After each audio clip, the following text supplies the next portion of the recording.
Hello, my name is Duncan Alderdice, and the reason I'm making these videos is to document the journey I take as I become who I am by making small improvements to my life every single day. This new series called An End in Itself, in and of itself, but in itself, will be occurring every Sunday.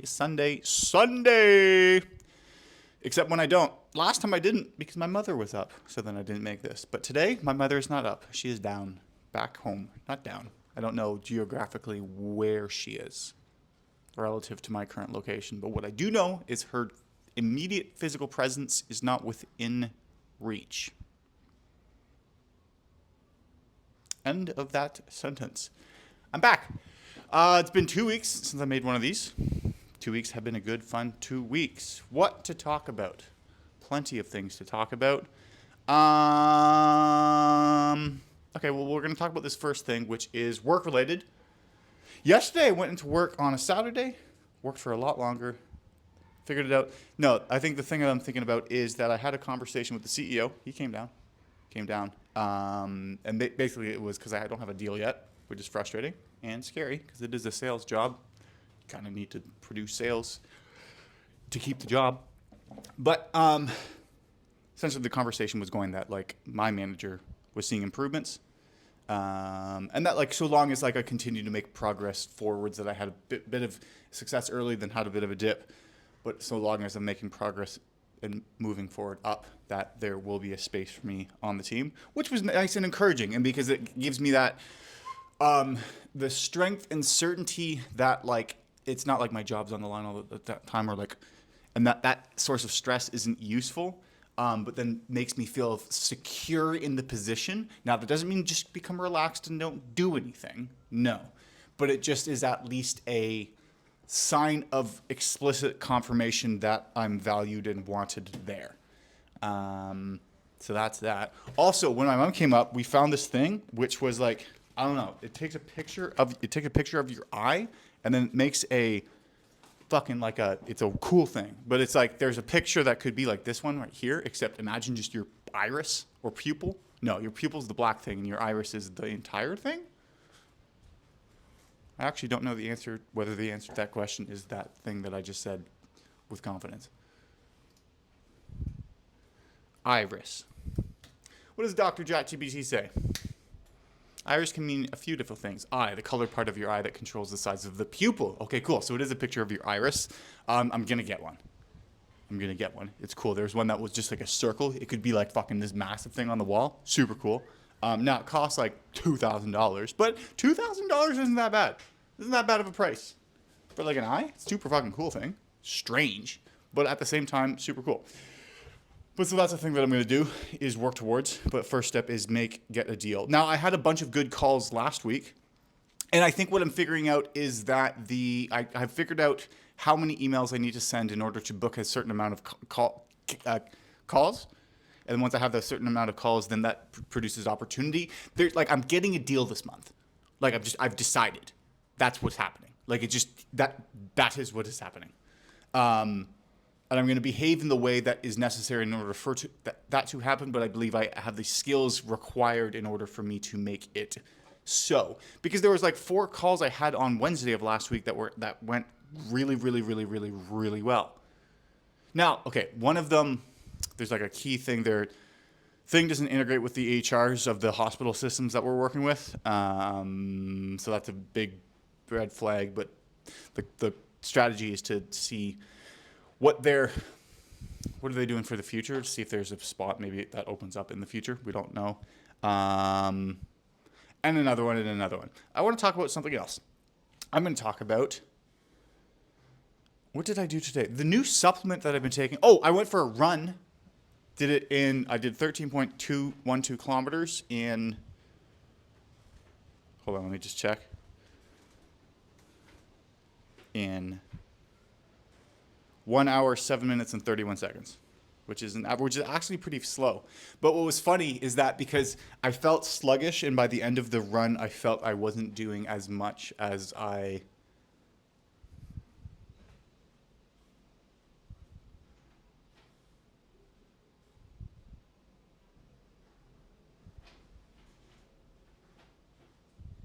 I felt like I didn't have the pace. Like it was not like the beginning of the run was like 4 minutes and 19 seconds. That was the first kilometer. By the end of it, the last kilometer was like 5 minutes and 46 seconds. And I'm going like, okay, well, that has been sluggish. I felt tired. I had something to do with in my head going like, did I eat the right food last night? I had a pizza. Had 5 of the 8 slices it's sliced into. Probably wasn't as good of a call as what I'm going to have tonight, which is going to be a cool, fun, yummy combination. I like to call 1 red onion, 1 white onion, 2 bell peppers, 1 green, 1 color that isn't green, 446 grams, it might be 38, 438 grams of ground pork, and some amount of ground beef, but in the 600 gram count. Now, I'm not going to eat all of that today, but that's what's going to go into the sauce. And there's also going to be 1 teaspoon or tablespoon? Which is the smaller one? Teaspoon? Vote now on your phones.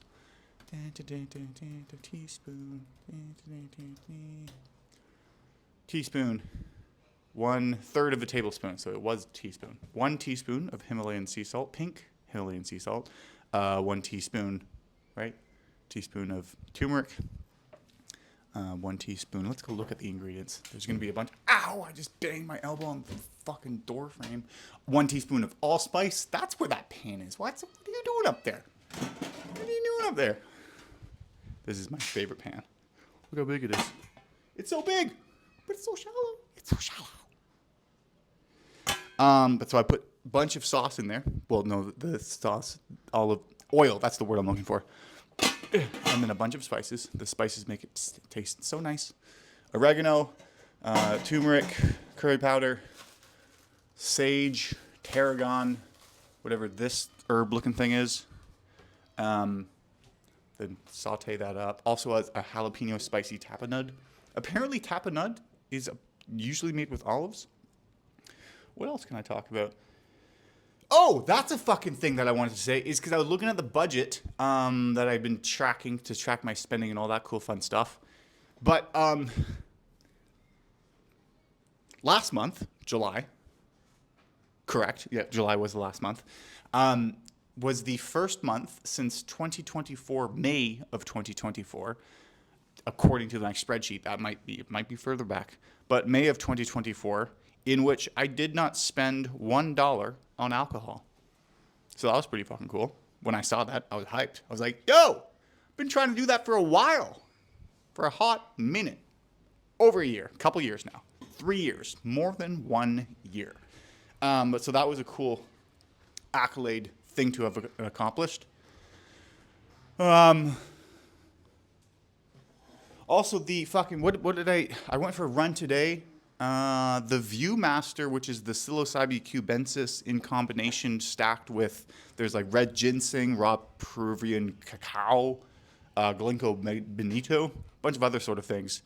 But it gives you good energy, but then also makes you want to explore. Colors are a bit brighter, which is nice. So I took 2, well, 1 in the morning, then went for the run. And then I was going to go into work again today, which I did. I started there. But then I felt like continuing to explore the outside, so then I did. But because I was going like, okay, well, here's the thing. Why do I keep going to work? Is it's like, I think it's just the feeling of anxiety that you get on the weekend where this feels like I could be doing more. That although I do have like the official, okay, you're good, we want you here, just keep improving. There still also is the fact that I haven't done the thing that that I'm supposed to be doing, which is like generating revenue for the company. And so it's like, when I feel like I'm at home, like, oh, fuck, I haven't done that, the way to alleviate that anxiety is through activity. And the activity that I do is just the work required. So, like, it's not going away by just thinking, oh, I should spend the weekend relaxing. It's like, no. What if I did some amount of work that made me then feel I was going above and beyond what was expected of me, and therefore then could feel comfort in the fact that I was doing more than what was expected. And then when like, Duncan, you didn't close the deal, you're fired. I'd be like, but I'm doing more than what's expected of me. And then they're like, oh, that's a good point. We're going to keep you around now. It's exactly how the conversation would go.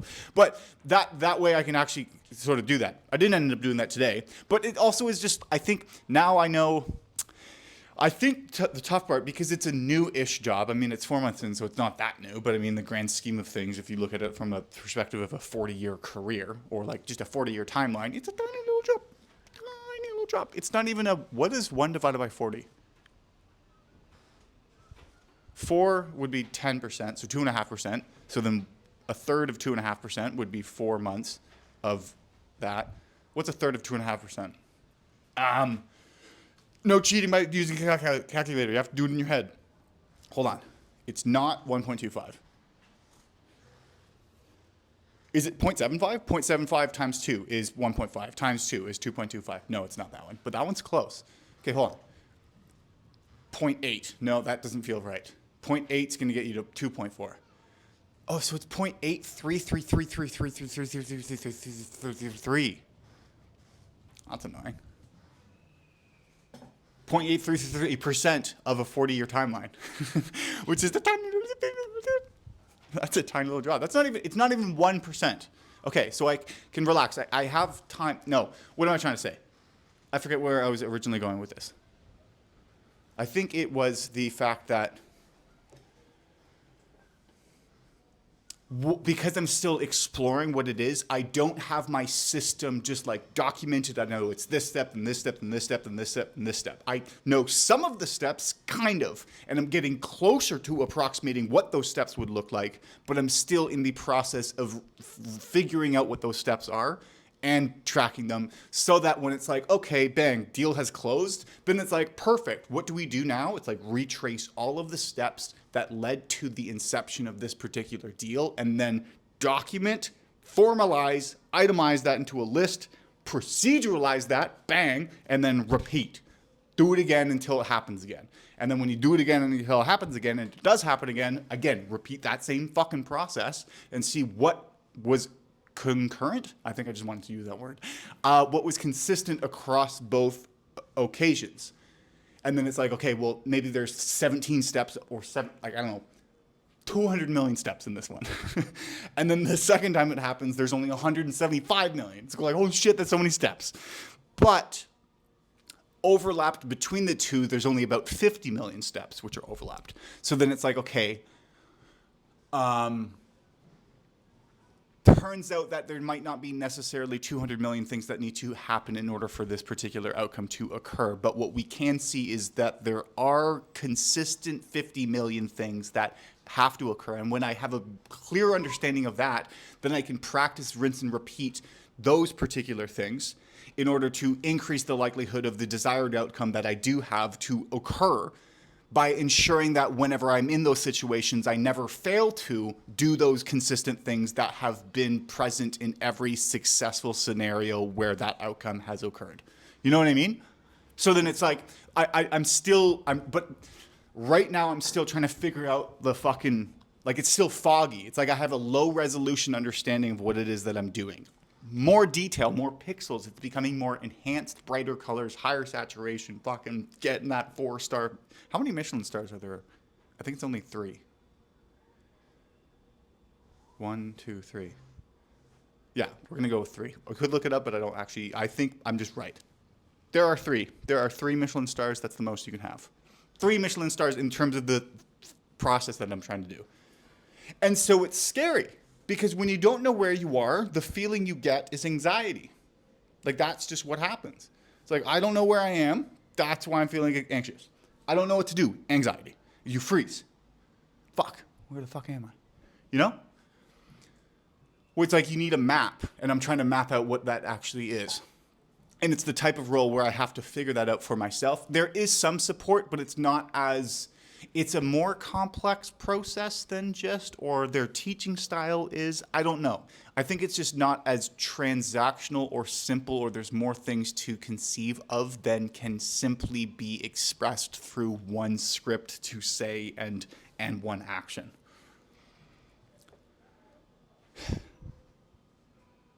Though part of me thinks like, no, actually, we can figure it out. It's just a bit more dynamic. It's just a new thing. But I'm going to make it happen. Like, I've decided that's what's going to occur. I think I'm going to approach it with the same tenacity and velocity. That's a great word. Velocity. Coolest dinosaur too? Velociraptor. Hold on. We want to look that up now. Does velocity have anything to do with the name for the cool, fun, attack oriented dinosaur colon velociraptor? Question mark. Yes. Fuck yeah. Sorry. Okay. Yes, velocity and velociraptor are related. The name velociraptor comes from Latin. From Latin. Velox. Velox? Why is that just better? Velox. Yo, dude, that guy's got a prime time amount of Velox to him. That guy's quick. Wait, can I say the sentence, that man is Velox? Man, hold on. I'm going to type faster with this down. Maybe I can see. No. Can I say the sentence, that man is Velox? The answer is grammatically yes, but only in Latin. Okay. In English, Velox isn't recognized as an adjective. That man is fast. That man's works. That man is swift. That works. It'll sound odd or confusing unless you're being poetic, stylized, or joking. Okay, no. So what it's saying is, like, grammatically, you can use it, but only in Latin. So English, it's like a no-go. But for style points, yes. So we're going to use it. That's some Velox thinking right there. Bang. Hold on. Wait, hold on. Wait.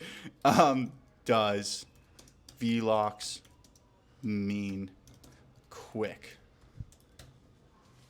Yes, Velox means quick, swift, or fast. That's some Velox thinking. Yo, that's such a good... Yeah, hold on. Luna wants to say something. I don't know if you caught that. Moo. Where's Moo? Moo. That was a moo from the outside. Velox. Okay, hold on. But back to the main point, which was velocity velociraptor. Does attack have anything to do with the name or cool, fun, attack-oriented dinosaur velociraptor? Okay, raptor, thief, or seizer. Velociraptor literally means swift thief, highlighting its speed and hunting behavior. Okay, cool. So it's like fast hunter. Cool. The same velocity that I attack applying for jobs. Like, I know the job I had before this one, when I saw the job application, I immediately identified with it, with a particular thing with it, and I decided I'm going to make this happen. And then I did. Same thing with the job that I have currently, which was like I had a good feeling about it. But is it the same sort of thing? No.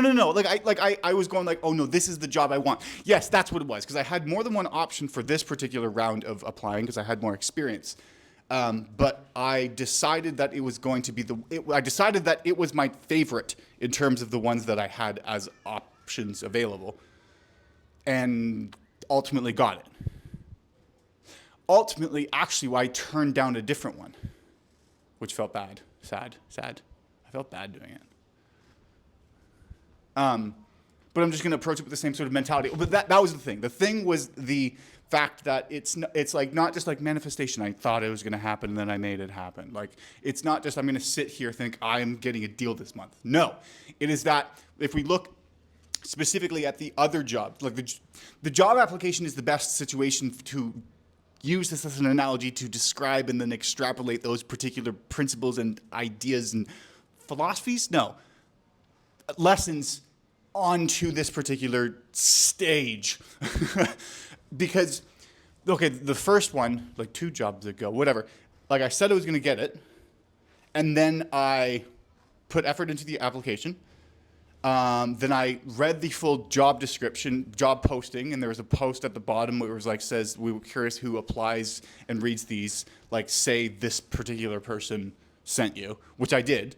I then read the employee handbook to figure out that McLovin was like the mascot. So then I brought it up in one of the job interview sort of things. And also then connected with the CEO on LinkedIn and said, after reading his sales book, ebook, and then used one of the principles that he taught in that particular book on him to start a conversation, which then led to me getting the interview in the first place.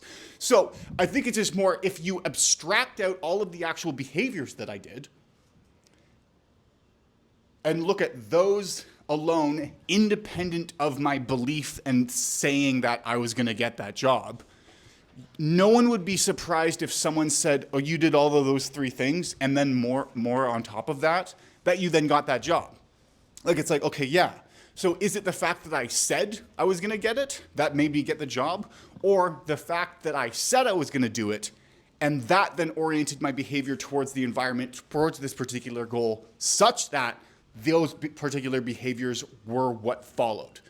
And then as a consequence of those behaviors stemming from that belief in the first place, then I got the desired outcome. It's like, okay, that makes sense. So then the same thing with this sort of job. Like, I applied, I did a good job on the research. There was something that resonated about the particular style of sales being one that was, number one, it was in person, fully in person, no hybrid sort of thing. But number two is that there was a more relationship-oriented aspect to it. Meaning, rather than being a more transactional, once I speak with you, then you're sailed in the program and never speak to you again, there was opportunity to build up a portfolio, and that I would be recurring and seeing the same people over the course of a decade, 2 decades, 3 decades, and so on.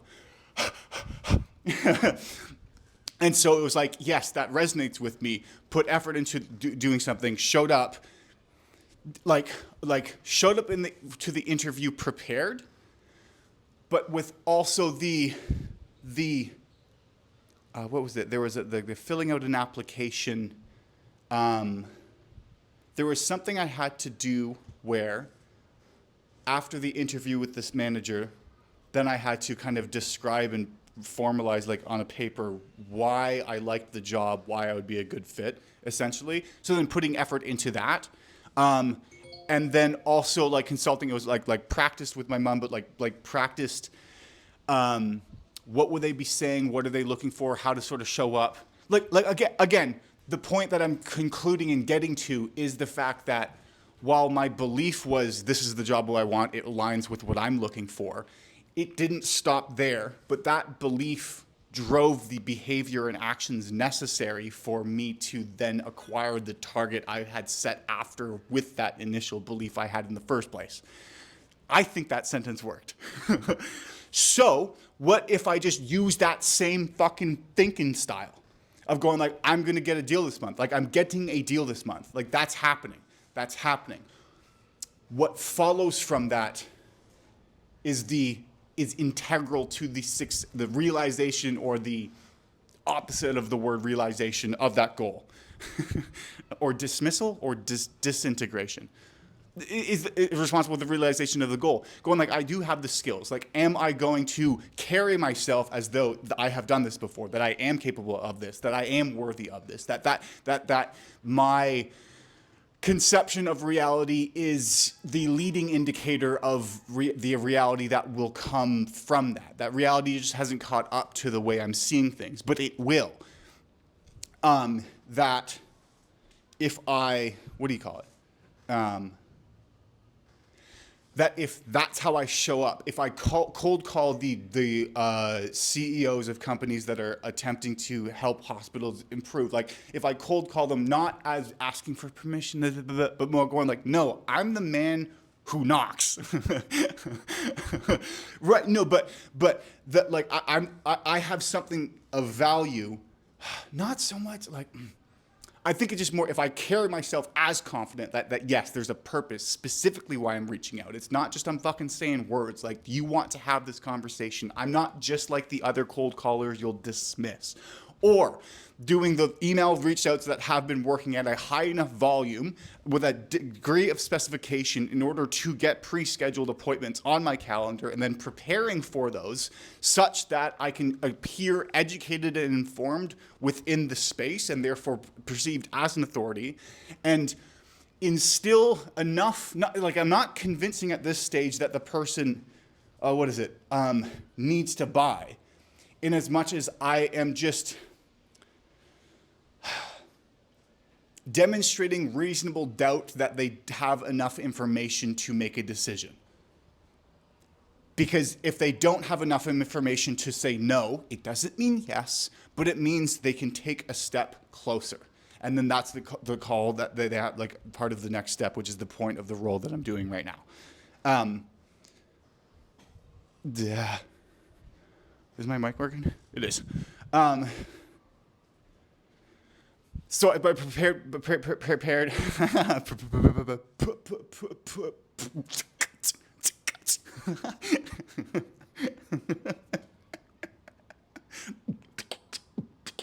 Okay. If I actually prepare for those pre-scheduled calls such that I don't fumble the fucking bag, but not only that, then do what is required to best prepare for my managing director for those calls that he then comes into, that the whole fucking machine can be well oiled and run great, because I have the belief that I'm getting a deal this month, then it will occur. So it's like I can learn the lessons from previously in my life when I have done similar things or had a goal in mind that I was going fixate. We're fucking getting here. And that's the question, like tap in. Like, what am I tapping into? I'm tapping into the potential of reality that is there. Like the money's there. It's just whether or not you actually get after it. But so the thoughts you have are the leading indicators, but the behavior must follow. I think that's more the thing that I'm grappling with and contemplating and trying to bridge the gap and disconnect between sometimes when people are like, manifest this, your reality. It's like, and then other people going, manifestation ain't shit. It's all about behaviors. And then it's like, okay, well, it's not one or the other, I think. Actually, yeah, no, I know. I don't know enough yet to say I know. But that's me just being purposefully apprehensive about speaking any absolutes. I don't have 100% conviction in, not in an indication of my disbelief in that particular statement. Bro. Dude, I'm fucking... Did I show you my chair? I think I did.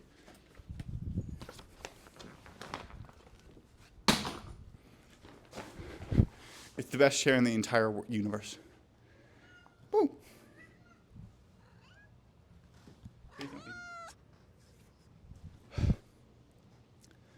What I can say is that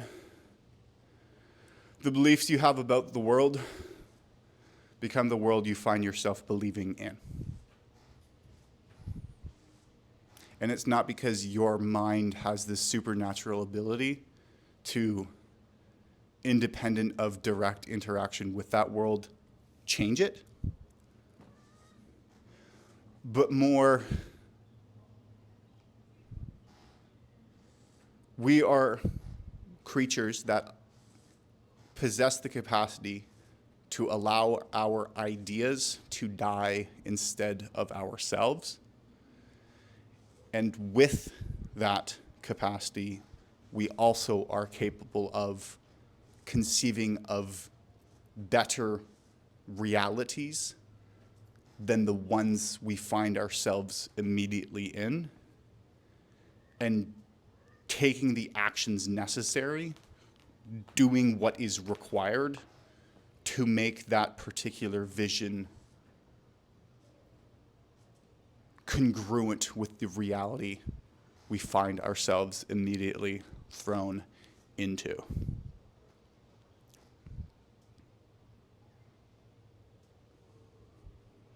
I'm excited for fucking dinner.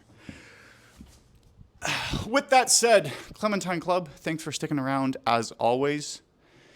And in case you had forgotten and needed reminding of, I'd like to tell you to believe in yourself, because you're more capable of doing great things than you give yourself credit. I'll see you next Sunday. Where is it?